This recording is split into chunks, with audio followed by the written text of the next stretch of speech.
2025년 3월 20일 사순 제2주간 목요일 제1독서 예레미야서의 말씀입니다.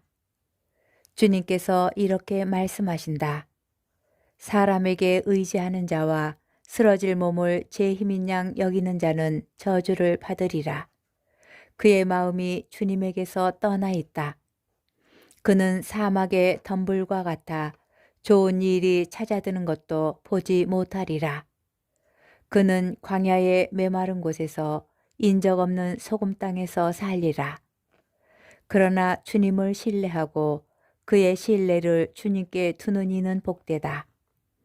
그는 물가에 심긴 나무와 같아 제 뿌리를 시냇가에 뻗어 무더위가 닥쳐와도 두려움 없이 그 잎이 푸르고 가문 해에도 걱정 없이 줄곧 열매를 맺는다. 사람의 마음은 만물보다 더 교활하여 치유될 가망이 없으니 누가 그 마음을 알리요.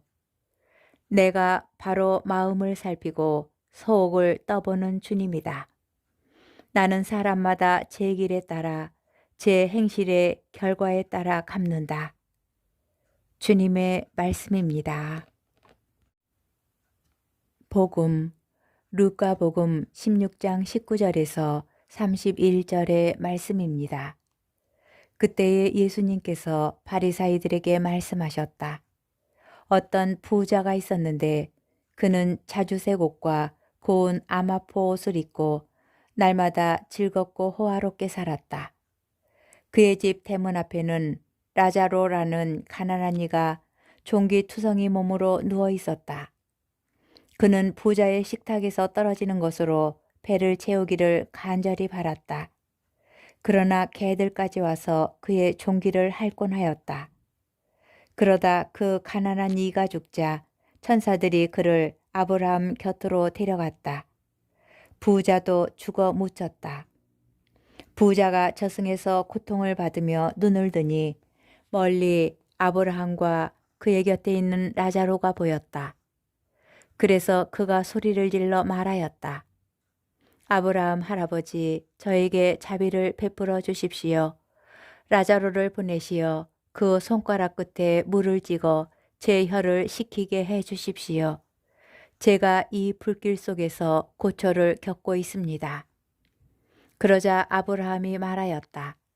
애야, 너는 살아있는 동안에 좋은 것들을 받았고 라자로는 나쁜 것들을 받았음을 기억하여라.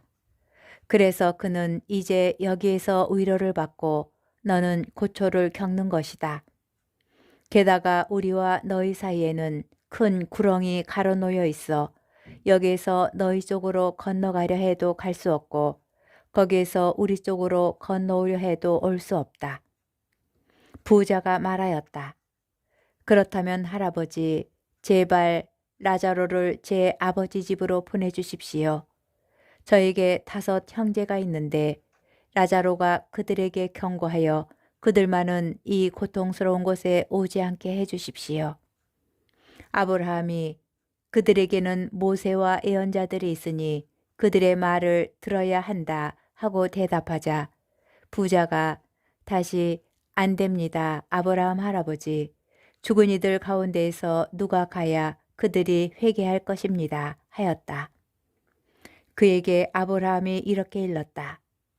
그들이 모세와 예언자들의 말을 듣지 않으면 죽은 이들 가운데에서 누가 다시 살아나도 믿지 않을 것이다.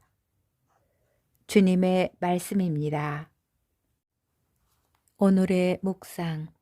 오늘 복음은 저승에 간 부자의 이야기로 우리에게 생각거리를 전합니다.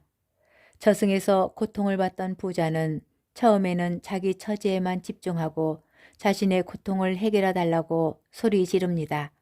그러나 자신이 고초를 겪어야만 한다는 사실을 받아들이고 나서는 자기 형제들이 자신과 같은 상황에 놓이지 않게 해달라고 부탁합니다. 관심의 대상이 자신에서 형제들로 바뀐 것입니다. 그리고 부자는 형제들에게 죽은 사람이 살아서 가지 않으면 그들이 회개하지 않을 것임을 깨닫습니다. 부자는 저승에서 고초를 겪으면서 자신이 어떻게 살았는지 알게 됩니다. 부자가 즐겁고 호화롭게 사는 동안 그의 대문 앞에 가난한 라자로가 종기투성이의 몸으로 누워 있었습니다. 심지어 부자의 식탁에서 떨어지는 것으로라도 배를 채우기를 바랐습니다. 만일 부자가 가난하고 병든 라자로에게 마음을 썼더라면 자신이 누리고 있는 모든 것이 하느님께서 주신 것임을 깨달았을 것입니다. 그런데 부자는 라자로가 자기 주위에 있다는 사실조차 몰랐습니다. 예수님께서는 부유한 사람들이 불행하다고 하십니다. 그리고 그것은 그들이 이미 위로를 받았기 때문이라고 말씀하십니다.